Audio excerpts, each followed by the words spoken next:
This lecture is about the anatomy or the parts of a digital service.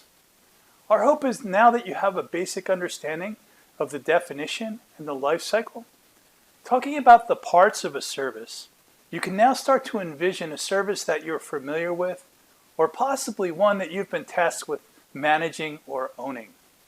Years ago, services were mostly derived from a single application.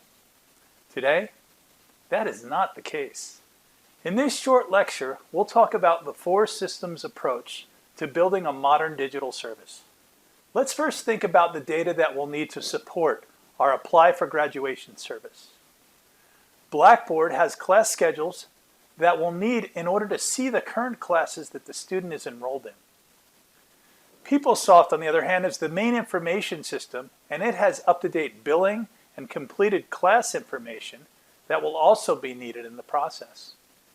EAB Navigate is a popular appointment scheduling application that's used by all of the student counselors today. ServiceNow is going to maintain the status of the application process and relate that process to the student that's applying for graduation. Series 25 is an event calendar that will likely have all the information we need about commencements. The combined data needed is referred to as our system of record for the Apply for Graduation service. The next system describes the type of interactions that will be required. The combined set of these processes is referred to as our system of action for the Apply for Graduation service. This is where a lot of thought goes into the simplification and automation of the way that processes work today. Our next system is meant to describe the channels. Will it be web, mobile? Will it still be phone calls?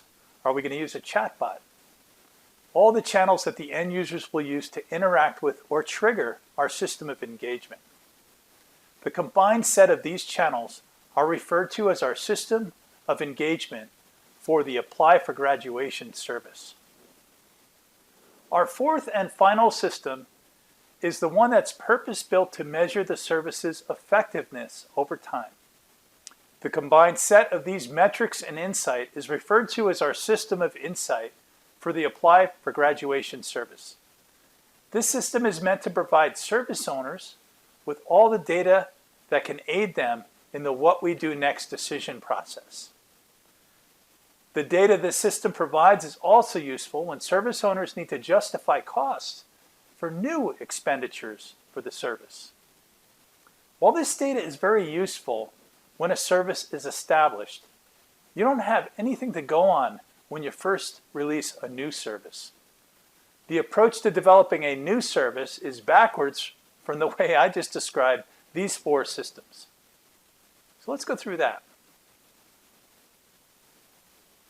When I visit organizations that are scoping new digital services, where do you think the most common starting point is? Believe it or not, most of the time the conversations start with a product that somebody wants to buy. We need to buy X because we need to do Y. Please, if you take one thing away from this lecture, it should be to not fall into that behavior. Be the one to stop it. Chances are much of what is needed already exists. And the only way to know this for sure is to start with the consumers. Your students, your employees, your citizens, whoever they may be.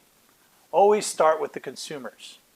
Collect the narratives that describe the interface, walk through the process in workshops, and design UI prototypes before you even start to consider the products.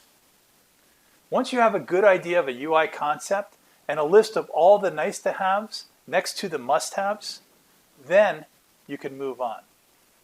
This is where we want to start to think of the order of the processes. Which one has to happen before the other, and which ones can be done out of band next to the others. The workflows are the heart of the service. In modern systems of engagement, service owners do all they can to limit things like email and phone calls, manual steps. Instead, they favor things like automation and even artificial intelligence. The final stage typically becomes very obvious once the process is well defined in the first 2 stages. The last stage is about the integration to the necessary systems of records and measuring of the outcomes that you defined in stage 2. With this being the very last lecture of our first section, you should now have a good idea of the definition of a digital service, the life cycle of digital services, and then with this lecture, the anatomy of the digital services.